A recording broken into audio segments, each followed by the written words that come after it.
Welcome to Story Tales. Please like this video and subscribe to Story Tales. I hope you enjoy the story. Let's begin.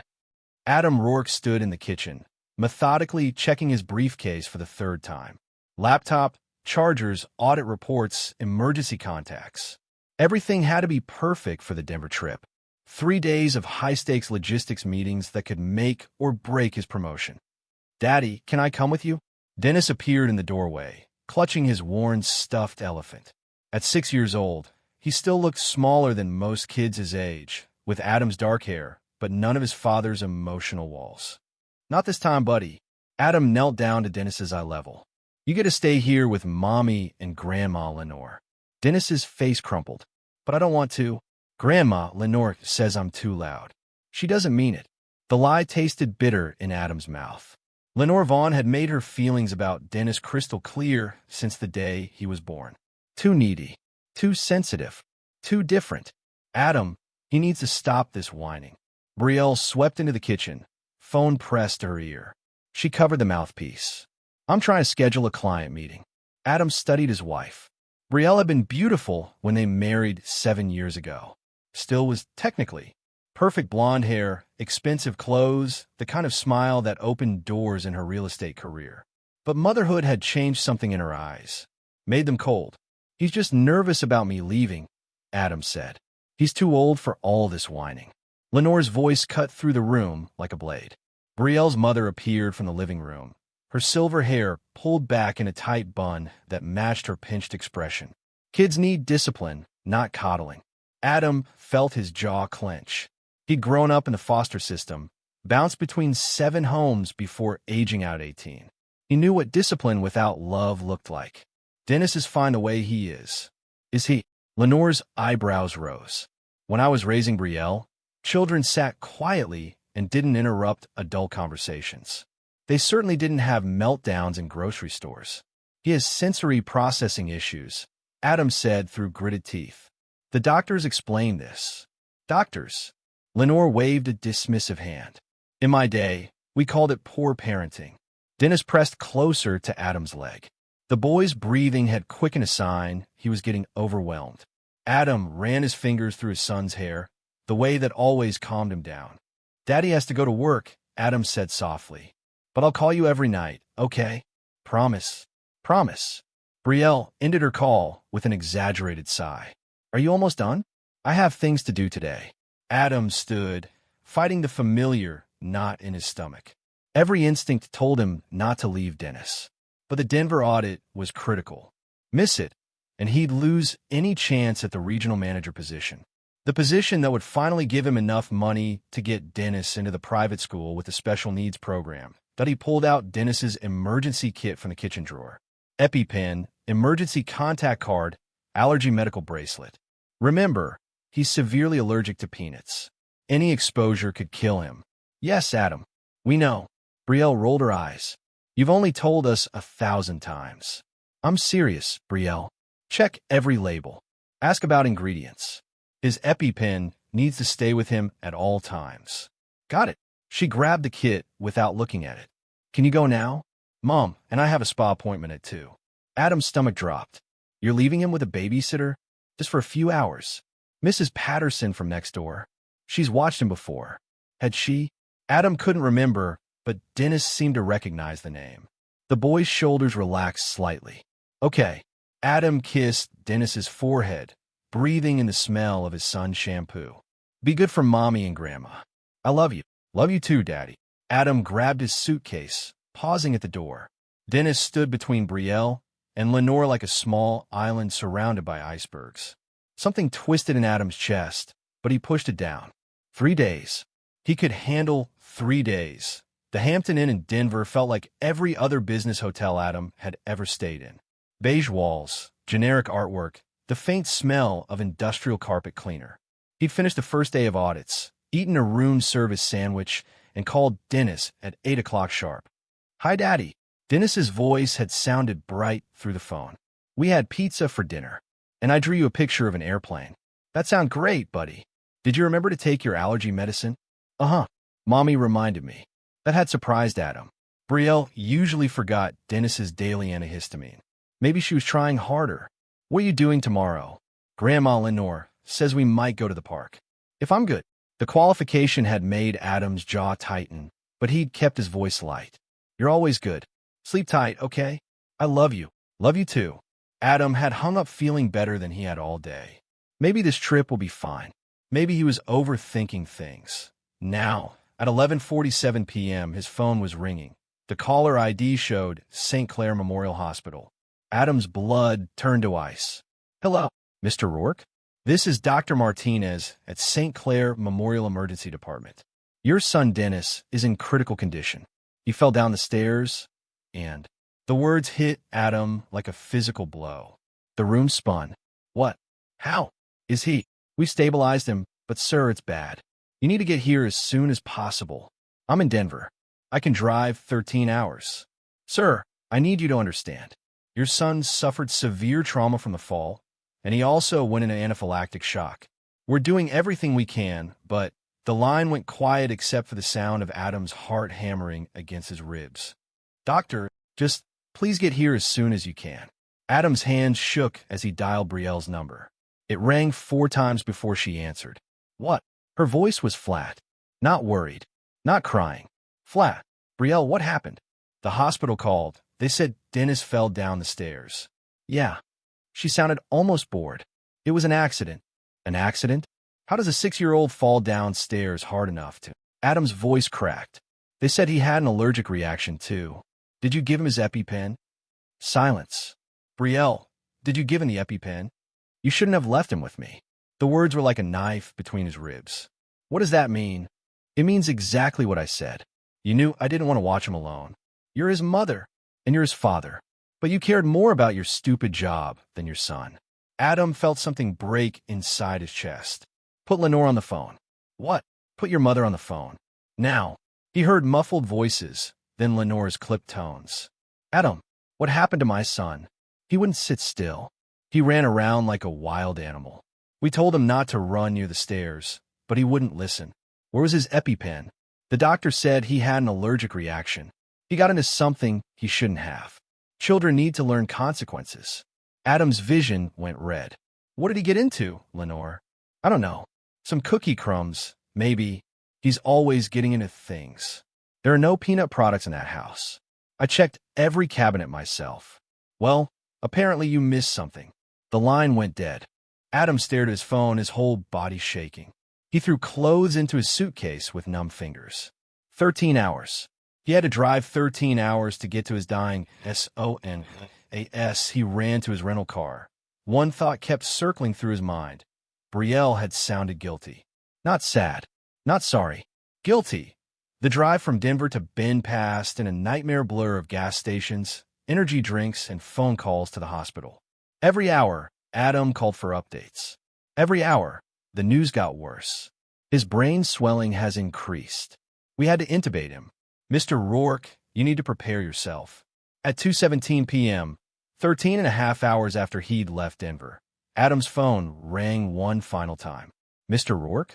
This is Dr. Martinez. I'm so sorry. Dennis passed away 20 minutes ago. We did everything we could. Adam pulled over on the side of Highway 97, 5 miles from Bend, and threw up in the tall grass. His son was dead. His beautiful, sensitive, artistic little boy was gone. When he walked into St. Clair Memorial 40 minutes later, his eyes were dry. The tears would come later, maybe. Right now, he felt nothing but cold, calculating fury. Doctor Martinez was a tired-looking woman in her 50s with kind eyes and graying hair. She led Adam to a family conference room that smelled like disinfectant and artificial air freshener. I need to know exactly what happened, Adam said. Doctor Martinez consulted her tablet.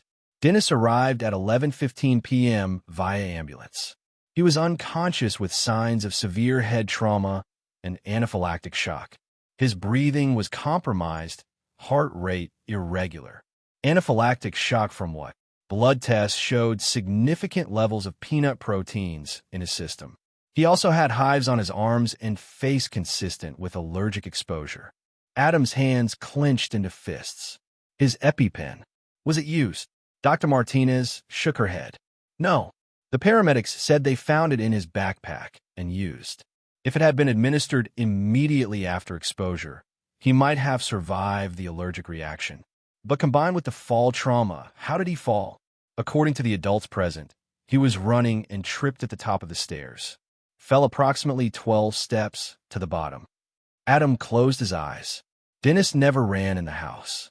The boy was too cautious, too aware of his own clumsiness. Who was there when it happened? His mother and grandmother. They're the ones who called 911. I want to see him. Dennis looked smaller than ever on the hospital bed. His dark hair was matted with dried blood. His face was peaceful, like he was sleeping. Adam touched his son's cold hand and felt the last piece of his heart shatter. "I'm sorry, buddy," he whispered. "Daddy should have been here." When Adam finally left the hospital, his phone had 17 missed calls from Brielle. He didn't call her back. Instead, he drove to the house he'd shared with his wife and son for 4 years. That Brielle's car was in the driveway. So was Lenore's silver Mercedes. Adam let himself in through the front door and stopped at the bottom of the staircase. The baby gate was gone. Adam had installed that gate when Dennis was 2 years old, back when he'd first started climbing. It was a permanent fixture, bolted into the wall studs. Dennis had learned to open and close it carefully. He never climbed over it, never left it open. Now there was nothing but empty holes in the drywall where the bolts had been. "Adam." Brielle appeared at the top of the stairs. She'd been crying. Her makeup was smudged, her hair messy. But her eyes were calculating, not grief-stricken. "Where's the baby gate?" "What?" "The safety gate. It was here when I left." "Where is it?" Brielle's mouth opened and closed like a fish. We took it down. Dennis was too old for it." "When?" "I don't remember. Yesterday, maybe." Adam climbed the stairs slowly. At the top, he could see scuff marks on the wall where the gate had been. Fresh ones. The paint was still bright white underneath where the mounting brackets had protected it. "You took it down yesterday," he said quietly. "Yes." The same day Dennis fell down these stairs. Brielle's face went white. It was a coincidence. Adam walked past her to Dennis's room. Everything looked normal at first glance. Bed neatly made, toys organized on shelves, art supplies arranged on the small desk. But when Adam opened the closet, he found Dennis's backpack. The EpiPen was still inside, right where Adam had put it 3 days ago. The emergency card was there too, along with a pack of Dennis's safe crackers and a juice box. Why had Dennis been carrying his backpack? He only used it for school or overnight trips. "Brielle." Adam's voice was deadly calm. "Why did Dennis have his backpack?" No answer. Adam turned around. Brielle stood in the doorway, her arms wrapped around herself. "We were going to take him somewhere," she said finally. "Where?" "Just out. For a drive." "With his emergency kit?" "Yes." At 11 o'clock at night. Brielle's face crumpled. It wasn't supposed to happen like this. Adam felt something cold and sharp settle in his chest. What wasn't supposed to happen like this?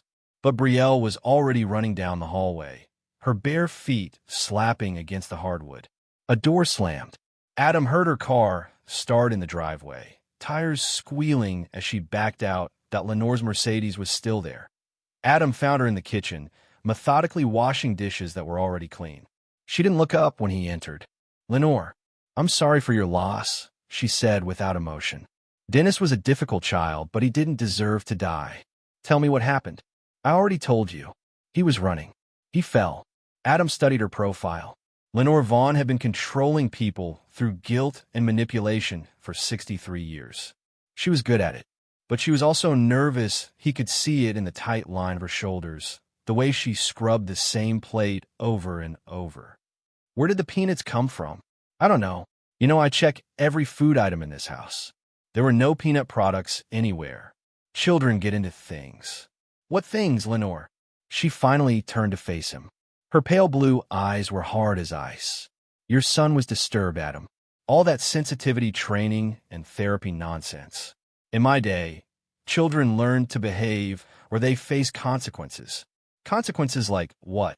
Like learning that the world doesn't revolve around their special needs." Adam stepped closer. "Did you give him something with peanuts in it?"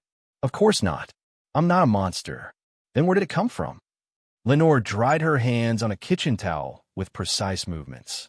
Perhaps you should ask yourself why your son was so out of control that he ran down a flight of stairs. Perhaps you should ask yourself what kind of father leaves a special needs child with people who don't want him there. The words hit their target. Adam felt the familiar weight of guilt, the same guilt that had followed him through every foster home. Never good enough, never wanted, always someone else's burden. But this time, the guilt was accompanied by something else. Something cold and calculating that had kept him alive through 18 years of foster care and 7 years of marriage to a woman who resented their son. "You're right," Adam said quietly. "I should have protected him better." Lenore smiled, thinking she'd won. "Well, at least you can admit your mistakes." "Yes," Adam said. "I can." The funeral was held on a gray Tuesday morning at Bend Community Chapel. Adam had wanted something small, intimate. Dennis would have hated a big crowd. But Lenore had insisted on announcing it in the newspaper, and nearly 200 people showed up. Adam sat in the front row, wearing his only black suit, and watched his wife perform. Because that's what it was, a performance. Brielle had positioned herself where everyone could see her, dabbing at her eyes with tissues, accepting hugs from neighbors who barely knew Dennis. She wore a black dress that probably cost more than Adam made in a week, and her makeup was camera-ready. "She's holding up so well," someone whispered behind him. "Such a strong mother." Adam's hands clenched in his lap. Lenore sat beside Brielle, playing the role of grieving grandmother with practiced ease. She spoke in hushed tones about tragic accidents and God's plan, and how Dennis was finally at peace. The words made Adam's skin crawl. "Mr. Rourke?" Adam turned. A woman with curly brown hair and tired eyes stood beside his pew. She wore simple black pants and a white blouse, the kind of practical outfit that suggested she'd come straight from work. "I'm Nova Ellison. I was one of Dennis's nurses at the pediatric clinic." Adam remembered her now. Nova had been the one who'd made Dennis laugh during his allergy testing last year. She'd been patient when he got overwhelmed, gentle when he cried during blood draws. "Thank you for coming," Adam said. Could I speak with you privately for a moment?"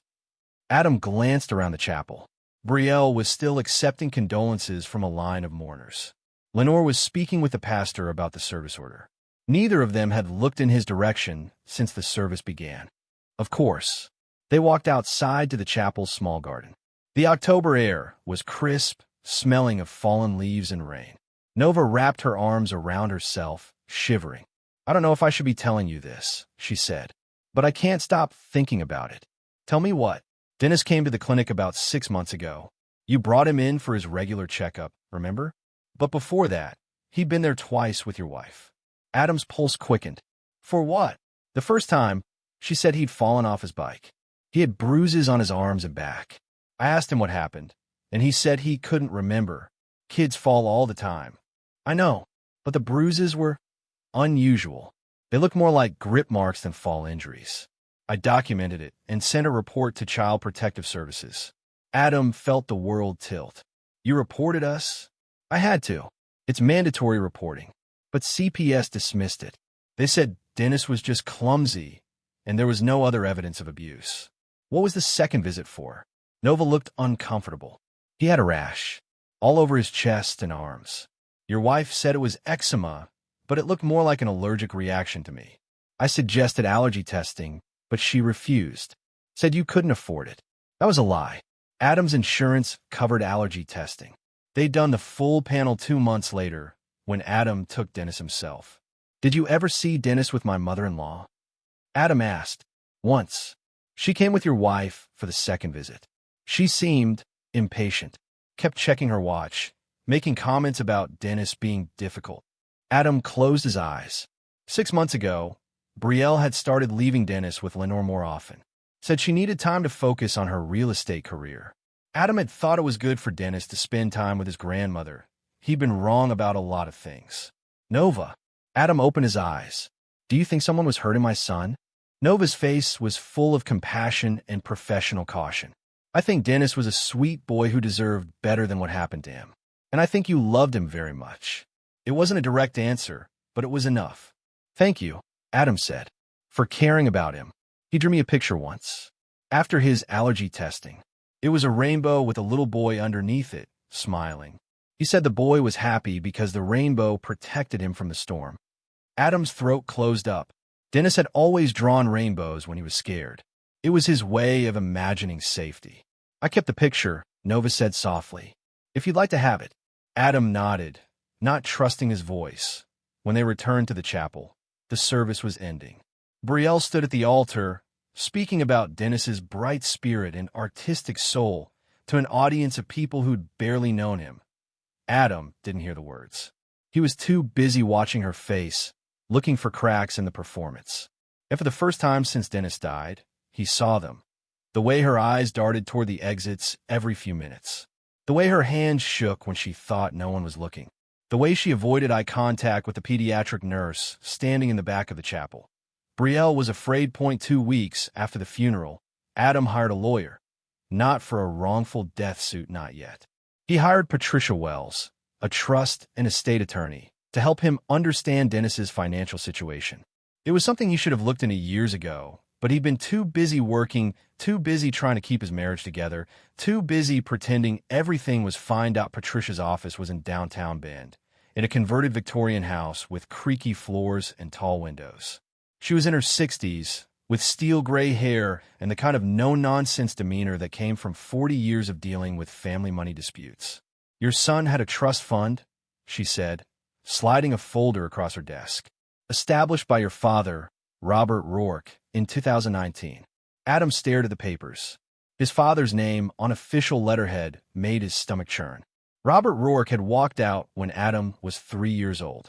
No letters, no visits, no child support. Adam had spent his entire childhood wondering what he'd done wrong. "I never knew my father set up a trust. It's not uncommon for estranged parents to try to make amends through estate planning. Easier than facing their children directly." Adam scanned the documents. The language was dense, full of legal terms he didn't understand. But the numbers were clear enough. $180,000. Dennis was the sole beneficiary, Patricia explained. The funds were set to be released when he turned 18. But there's a clause here that concerns me. She pointed to a paragraph near the bottom of the second page. If the beneficiary dies before reaching majority age, the funds transfer to his legal guardian. Adam read the words twice before they sank in. His legal guardian. Yes. And according to this recent petition, Patricia pulled out another document. Your wife filed for sole guardianship 3 days before Dennis died. The room went silent, except for the tick of an antique clock on Patricia's desk. Adam stared at the dates on the guardianship petition. Filed on Thursday. Dennis died on Sunday. Why would she need sole guardianship? Adam asked.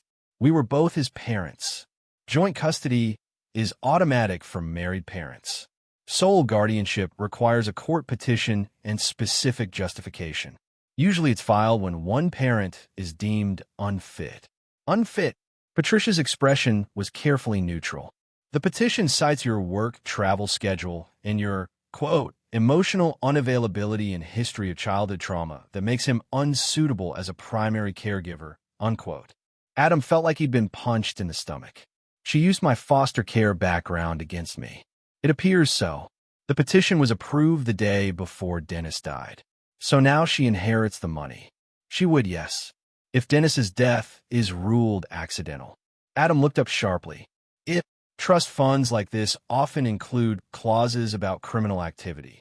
If a guardian is found to have caused the beneficiary's death through negligence or intent, they forfeit any claim to the funds. Adam stood up abruptly, the chair scraping against the hardwood floor. She killed him for money. Mr. Rourke, I can't advise you to make accusations like that without proof. The timing isn't proof enough. Not in court. You need evidence of intent or negligence. And even then, proving a murder case is extremely difficult. Adam paced to the window, staring down at the street below. Tourists walked past with coffee cups and shopping bags, going about their normal lives while his world burned down around him. What would you do? He asked quietly. If it were your child. Patricia was quiet for a long moment. I'd make sure the truth came out. Whatever that truth might be. Adam turned back to her. Al, hire a private investigator. Look into your wife's financial records, her communications, her whereabouts leading up to Dennis's death. If there's evidence of planning or premeditation, you'll find it there. And if I find evidence, then you take it to the police. And you let the justice system do its job. Adam nodded. But even as he shook Patricia's hand and left her office, he knew the justice system wouldn't be enough. Not for what they'd done to Dennis. Some things required a more personal touch. Adam spent 2 days learning how to be a detective. He watched YouTube videos about tracking cell phones, bought a GPS device from an electronics store, and figured out how to access the shared cloud account that Brielle had forgotten to remove him from. Her location history told an interesting story. For the past 6 months, Brielle had been visiting a bar called the Rusty Anchor 3 to 4 times a week. Always at night. Always for several hours. The visits had become more frequent in the weeks leading up to Dennis's death, that on Thursday night, the night before Dennis died, she'd been there from 9 p.m. to 2 a.m. Adam drove to the Rusty Anchor on a Wednesday evening, when the after-work crowd would be thick enough to provide cover. The bar was a dive, the kind of place with peanut shells on the floor and neon beer signs in the windows. Not Brielle's usual scene, that he ordered a beer and settled into a corner booth where he could watch the bar staff. 3 bartenders worked the evening shift. An older woman with bleached hair, a college-age kid with too many piercings, and a man in his late 20s with tattooed arms and the kind of cocky smile that suggested he knew exactly how good-looking he was. Adam watched the tattooed bartender for 20 minutes before he was sure. The way he moved, the way he flirted with female customers, the way he handled money, everything about him screamed trouble. His name tag read Reese. Adam finished his beer and walked to the bar during a lull in the crowd. "Busy night," he said. Reese looked him up and down, taking in the expensive button-down shirt and khakis. "You lost, man. There's a wine bar down the street that might be more your speed. Actually, I'm looking for an investment opportunity. I heard this place might be for sale." That got Reese's attention. "Yeah? Who told you that?" "Friend or friend. Said the owner was looking to retire." Adam pulled out his wallet, making sure Reese saw the thick stack of cash inside. "I'm interested in buying existing businesses rather than starting from scratch." "Huh?" Reese's eyes stayed on the wallet. "I could probably put you in touch with the owner. For finder's fee." Adam smiled. "How much of a finder's fee?" "Depends on the deal. But I know this place inside and out. Been working here 3 years. Could help with the transition, you know. That's valuable. What's your name?" "Reese Brantley." He extended a tattooed hand. "And you are?" "Adam." He used his middle name. "Adam Clark." They shook hands. Reese's grip was firm, confident. The grip of a man who'd never been told no. "You free to talk sometime this week?" Adam asked. "I'd like to hear your thoughts on the business potential here." "Sure, man. I get off at 2 on Friday. We could grab coffee somewhere." "Perfect. How about that place on Galveston, next to the bank?" "Sounds good." Adam left his fake business card. He'd printed them at a FedEx office that afternoon and walked out of the bar with his heart pounding. It was risky, but he needed to know more about Reese Brantley.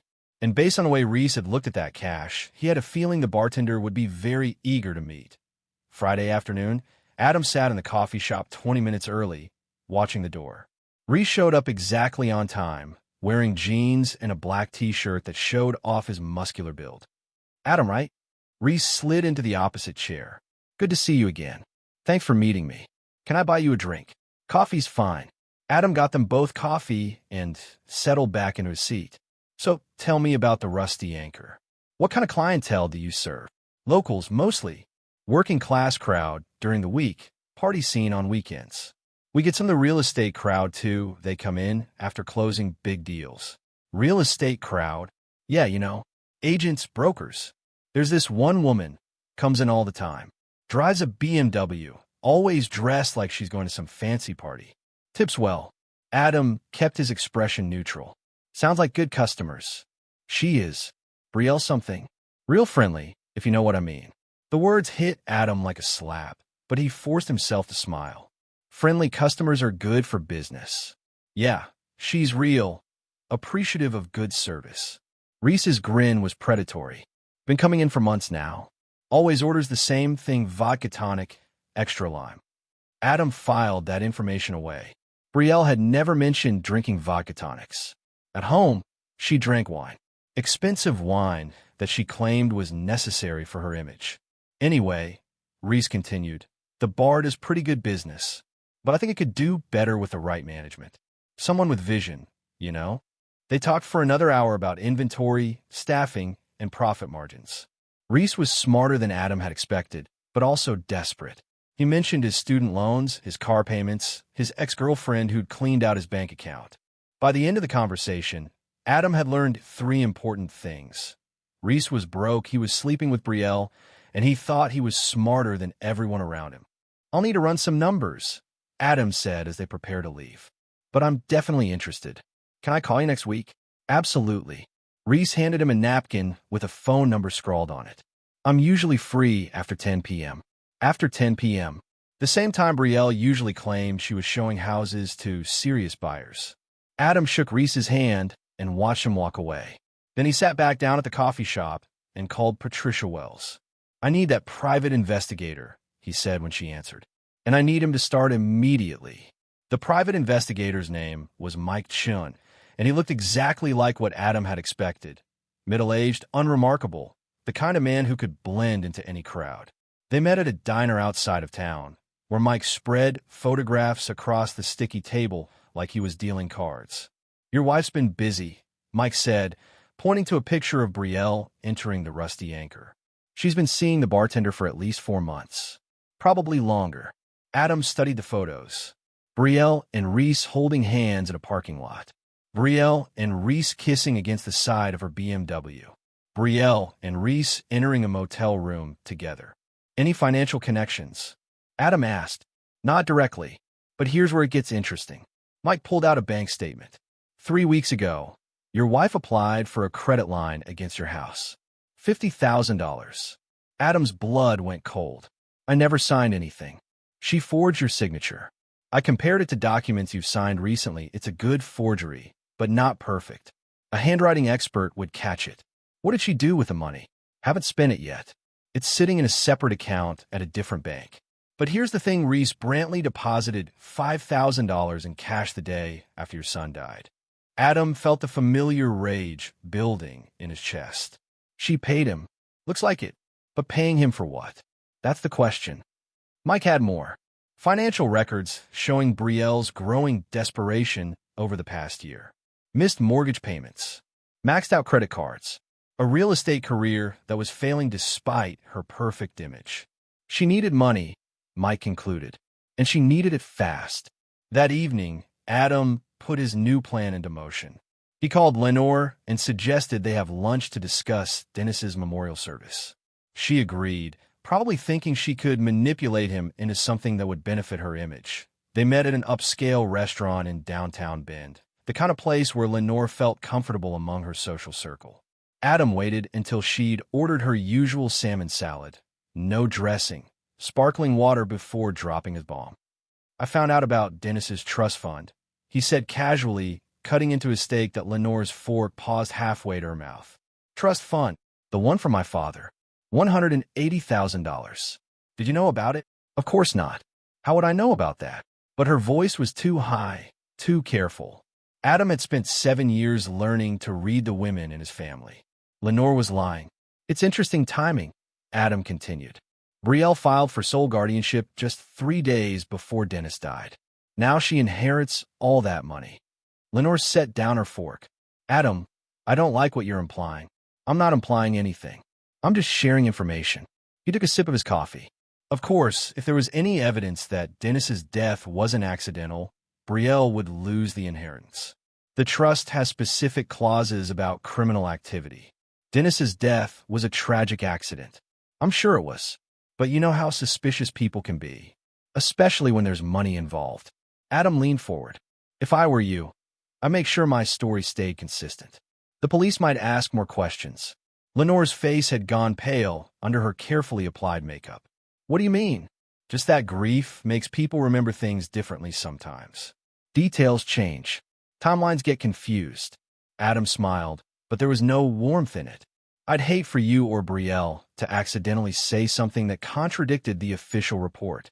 He left Lenore sitting at the table, her salmon untouched, her hands shaking as she reached for her water glass.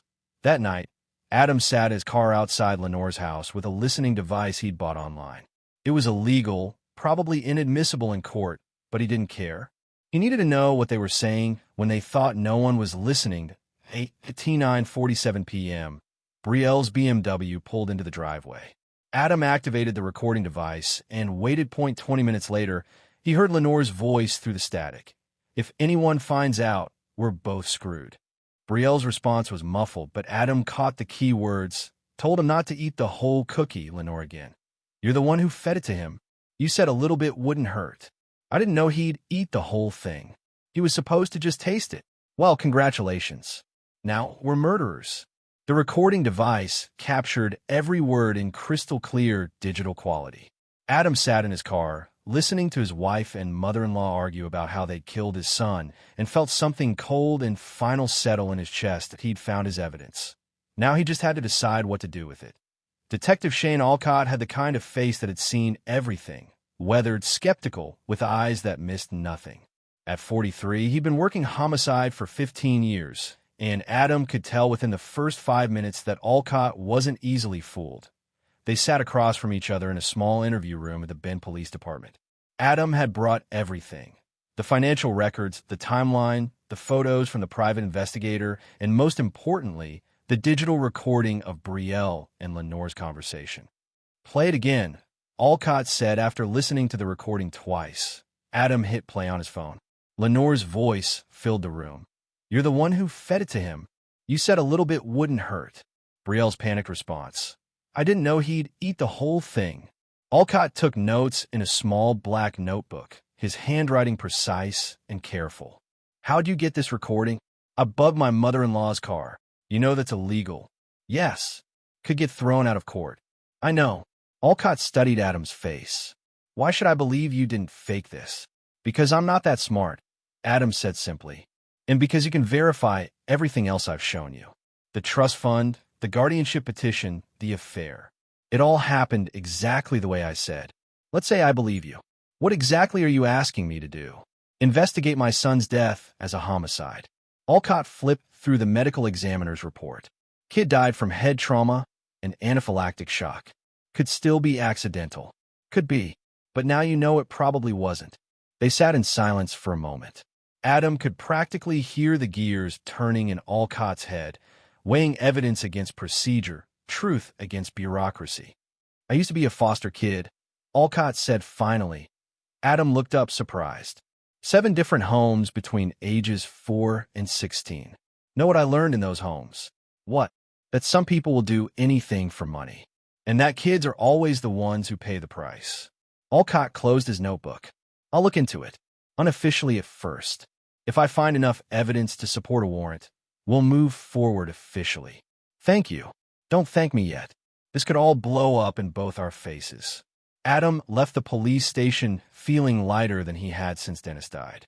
For the first time in weeks, he wasn't carrying the weight of the truth alone, but he wasn't done. While Alcott investigated through official channels, Adam had his own plans. That afternoon, he called his friend Marcus Webb, a civil rights attorney who owed Adam a favor from their college days. Without mentioning names or specific details, Adam asked Marcus to forward some information to the appropriate authorities. Child Protective Services received an anonymous tip about a potential child death involving negligence and financial motivation.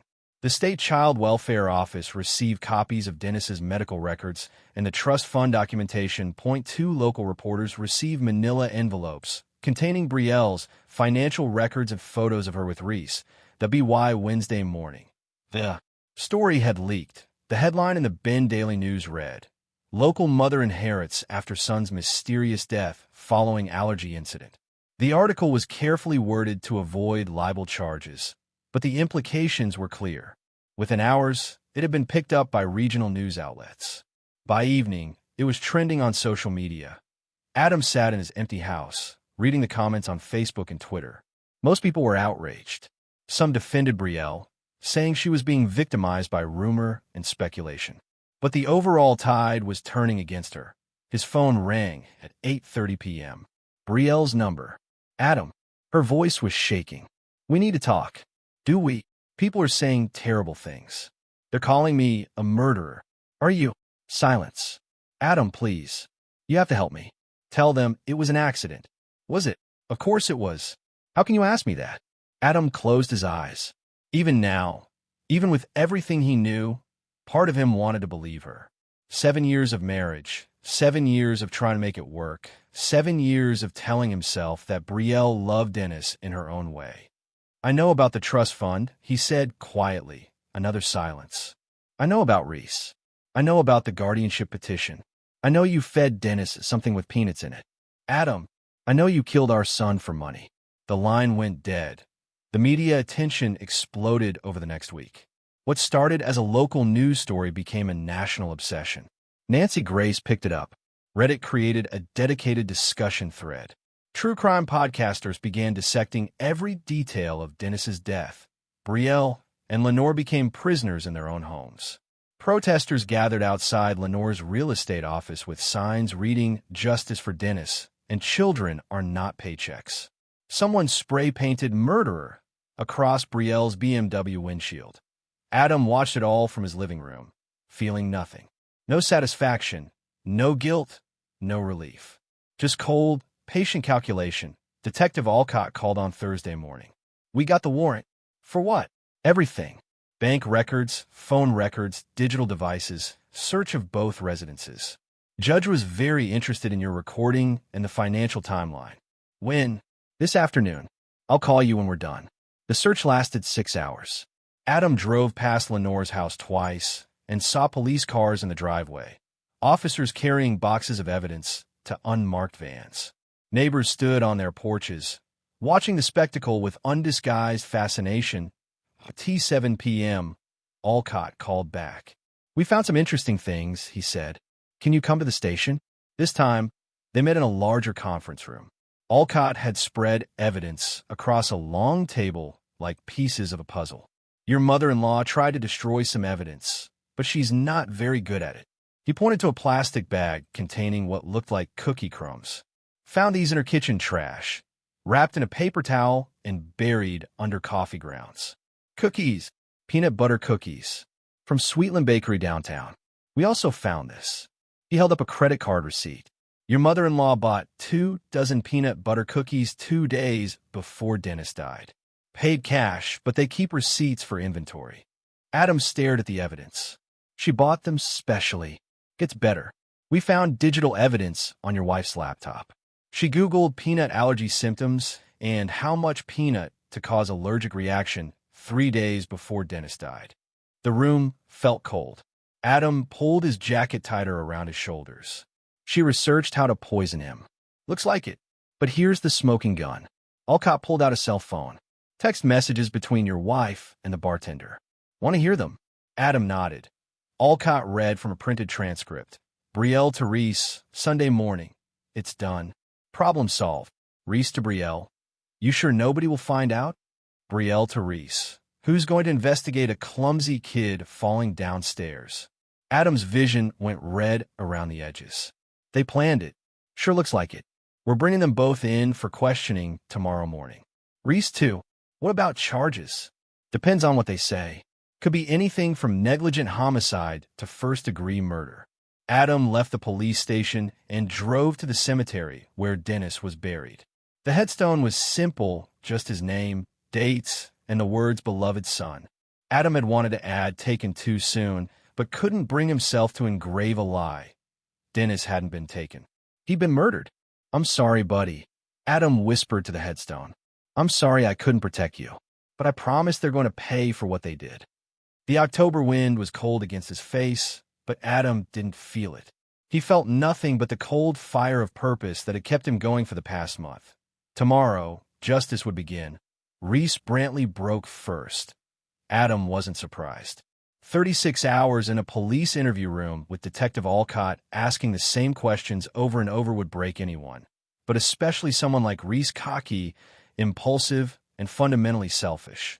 Alcott called Adam at home Wednesday evening. "Your bartender friend decided to cooperate." "What did he say?" "That he told them not to do it. That it was all Brielle and Lenore's idea. That he never touched the kid." Adam felt his jaw clench. "But he took money from them. $5,000, yeah. Says Brielle told him it was payment for keeping quiet about their affair. He claims he didn't know about the murder plot until after it happened. Do you believe him?" "Doesn't matter what I believe. What matters is that he's willing to testify against them." and his story matches the evidence. According to Reese's statement, Brielle had been planning Dennis's death for weeks. She confided in her mother about the trust fund, about her financial desperation, about her resentment toward Dennis and Adam. Lenore had been the one to suggest the peanut allergy angle. It would look accidental, especially with Dennis's history of getting into things he shouldn't. They planned it for a weekend when Adam would be out of town. Lenore bought the cookies and crumbled them into regular chocolate chip cookies, making them look harmless. When Dennis asked for a snack Sunday evening, Brielle gave him one. She told Reese that Dennis was supposed to just taste it and get a mild reaction, Alcott said. Something that would require a hospital visit but not be life-threatening. Then they claim he'd gotten into something by accident. But Dennis ate the whole cookie. Kid was 6 years old, and it tasted like chocolate chip. Of course, he ate the whole thing. The plan had gone wrong immediately. Dennis had a massive allergic reaction within minutes. Instead of using his EpiPen, Brielle had panicked. Lenore had yelled at them both. In the chaos, Dennis had tried to run to his room to get his inhaler. That's when he fell down the stairs. Alcott continued. Reese says Brielle told him the kid was wheezing so bad he couldn't see straight. Lost his balance at the top of the stairs. Where was his EpiPen? In his backpack, in his room. They'd moved it there earlier because they didn't want him to have it when the reaction started. Wanted to control how bad it got. Adam closed his eyes, picturing his son's final moments. Struggling to breathe, trying to get to his medicine, falling down 13 steps to the hardwood floor below. By the time they called 911, it was too late, Alcott said. Kid was unconscious, barely breathing. Reese says Brielle was hysterical, screaming that it wasn't supposed to happen like that. What about Lenore? Cool as ice, according to Reese. Started coaching Brielle on what to tell the paramedics before they even got there. Adam felt the familiar cold rage settling in his chest. When are you arresting them? Tomorrow morning. Both of them, same time. We don't want them coordinating their stories any more than they already have. What charges? First-degree murder for Brielle. She planned it. She executed it. She had financial motive. Conspiracy to commit murder for Lenore. We might be able to get murder charges for her too, depending on how the DA feels about it. After Alcott hung up, Adam sat in his empty house and felt something he hadn't felt since Dennis died. A small, cold satisfaction. Not happiness. He doubted he'd ever feel truly happy again. But satisfaction that his son's killers would finally face consequences. He poured himself 3 fingers of whiskey, the good stuff Dennis had given him for Father's Day, and raised a glass toward the kitchen wall, where Dennis's latest artwork still hung. They're going to pay Buddy, he said to the drawing of a rainbow. I promise you that. The trial lasted 3 weeks and made national news. Court TV carried it live. Social media exploded with hashtags like #JusticeForDennis and #TrustFundMurder.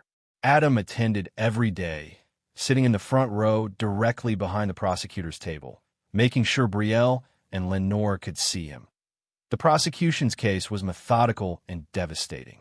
They presented the financial timeline, the internet searches, the text messages, the forensic evidence from the cookies. Dr. Martinez testified about Dennis's final hours, describing in clinical detail how anaphylactic shock had compromised his breathing before the fall finished, what the allergic reaction had started. Reese took the stand on day 12, dressed in an ill-fitting suit and looking like he wanted to disappear. Under oath, he repeated his statement about Brielle's plan, about the payments, about the panic when everything went wrong. She kept saying it wasn't supposed to happen like that, he testified, that Dennis was just supposed to get a little sick, not die. Brielle's defense attorney tried to paint Reese as an unreliable witness motivated by plea deal, but the evidence backed up his story. Phone records, financial records, even security footage from the bakery showing Lenore buying the peanut butter cookies. That Lenore's attorney took a different approach, arguing that she'd been manipulated by her daughter, that she'd never intended for Dennis to die. But the prosecution had recordings of Lenore's own words. He wouldn't sit still. He ran. We told him not to. The defense called character witnesses, neighbors who described Brielle as a loving mother and Lenore as a pillar of the community. But their testimony rang hollow against the mountain of evidence showing premeditation and financial motive. That on day 15, Adam took the stand. The courtroom was packed, every seat filled with reporters, true crime enthusiasts, and local residents who'd followed the case obsessively. Adam wore his best suit, the black one from Dennis's funeral, and answered every question in a clear, steady voice. The prosecutor asked him to describe Dennis. Adam talked about his son's artwork, his love of rainbows, his sensitivity to loud noises. He talked about the bedtime stories, the Saturday morning pancakes, the way Dennis would crawl into Adam's lap when thunderstorms scared him. Dennis was not a difficult child, Adam said, looking directly at Lenore. He was a sensitive child who needed patience and understanding. Things his grandmother was apparently incapable of providing. The defense attorney objected, but the damage was done. When the prosecutor asked Adam to read his victim impact statement, the courtroom fell silent. "You didn't just kill my son," Adam read, his voice steady and cold. "You killed the only thing I ever loved purely. You killed him for money that you'll never see, money that will never bring back what you destroyed." He looked up from the paper, meeting Brielle's eyes for the first time since Dennis's death. "I will carry the weight of his loss for the rest of my life. So will you. But I'll carry it with the knowledge that I loved him completely, while you'll carry it knowing that you murdered an innocent child for your own selfish gain." The jury deliberated for 4 hours on Lenore's charges, guilty on all counts. Brielle had taken a plea deal the week before trial, avoiding the possibility of a life sentence by pleading guilty to voluntary manslaughter and conspiracy charges. Lenore was sentenced to 15 years in state prison with no possibility of parole. At 63, she would likely die behind bars. Brielle was sentenced to 10 years in state prison with no possibility of parole. She would serve every day of those 10 years, but she would still be young enough to rebuild her life when she got out a fact that made Adam's jaw clench with barely contained rage. Yes, the bailiff led them away in handcuffs. Neither woman looked at Adam. But he watched them go, memorizing their faces, their defeat, their complete and total fall from grace that IT still didn't bring Dennis back. Nothing would ever bring Dennis back. But it was a start point 6 months after the trial ended. Adam stood in the lobby of a renovated office building in downtown Bend, looking up at the sign that read Dennis Rourke Foundation for Allergy Education and Emergency Response. The foundation had been his idea, funded partially by Dennis's trust fund and partially by donations that had poured in from around the country after the trial. People have been outraged by Dennis's story, moved by the senseless loss of a child who should have been protected by the people who claimed to love him. The foundation's mission was simple: make sure no other child died from a preventable allergic reaction due to ignorance, negligence, or malice. They provided emergency response training to schools, funded allergy testing for low-income families, and advocated for stricter laws around child endangerment. Mr. Rourke, Nova Ellison appeared at his elbow, carrying a coffee and a manila folder. "The school district coordinator is here for the meeting." Adam nodded. Nova had joined the foundation as its program director 3 months ago, bringing her medical expertise and her genuine care for children's welfare. Her 8-year-old daughter, Emma, often came to the office after school, doing homework in the corner while the adults planned ways to save other kids that IT wasn't healing. Exactly. Adam didn't think he would ever truly heal from losing Dennis. But it was purpose. It was a way to channel his rage and grief into something that might prevent another family from going through what he'd experienced. "How many schools are we working with now?" Adam asked as they walked toward the conference room. 15 in Central Oregon, 12 in the Portland metro area. And we just got approval to expand into Washington state. The work was exhausting and emotionally draining. Every day brought new stories of children at risk, parents who didn't understand the severity of allergies, schools that were unprepared for medical emergencies. But it also brought victories, kids whose lives were saved by properly trained teachers, families who learned to manage severe allergies safely, policies that protected vulnerable children. That evening, Adam locked up the foundation office and walked to his car in the parking garage. The building was quiet. Most of the other businesses closed for the day. As he reached his car, he noticed someone had left flowers on his windshield, a small bouquet of wildflowers with a note attached. "Thank you for Dennis's foundation. You saved my daughter's life." A grateful mother. Adam stood in the empty parking garage, holding the flowers and reading the note, and felt something crack inside his chest. Not healing, not yet, but maybe the possibility of healing someday. That he drove home to the small apartment he'd rented after selling the house he'd shared with Brielle. The walls were covered with Dennis's artwork, the bright rainbows and smiling stick figures that had once decorated his bedroom. In the corner sat a small easel where Emma sometimes painted when she visited, adding her own colorful creations to Dennis's collection. Adam poured himself a glass of whiskey and sat on the couch, looking at his son's pictures. 6 months ago, he'd been consumed with revenge, driven by cold fury and the need for justice. The fury was still there, it would always be there. But it was tempered now by something else. Purpose. His phone buzzed with a text from Nova. Emma wants to know if you'll come to her school's art show next week. She painted something really cool that she wants to show you. Adam typed back, wouldn't miss it. He set down his phone and picked up the latest drawing Emma had made at the office, a rainbow stretching across a blue sky, with 2 little boys standing underneath it, both smiling. One had dark hair like Dennis. One had brown hair like Emma. In Emma's 6-year-old handwriting at the bottom, it said, "Friends in heaven and on earth." Adam studied the picture for a long time, thinking about justice and revenge, about healing and purpose, about the difference between moving on and moving forward. He would never forgive Brielle and Lenore. He would never forgive anyone who hurt children for their own selfish gain. But he could build something from the ashes of his son's death. He could make sure Dennis's life meant something more than just a tragic story. As he got ready for bed, Adam looked up at the framed photograph of Dennis that sat on his nightstand. His son was laughing in the picture, paint smudged on his cheek, holding up a rainbow he'd drawn in art class. "I wasn't born to forgive," Adam said quietly to the photograph. "I was born to remember and to make damn sure no one forgets." The foundation would grow. More children would be saved. Dennis's legacy would live on in every life protected, every emergency prevented, every family spared the nightmare Adam had lived through. It wasn't enough. It would never be enough to balance the scales, but it was something, and for now, something was enough.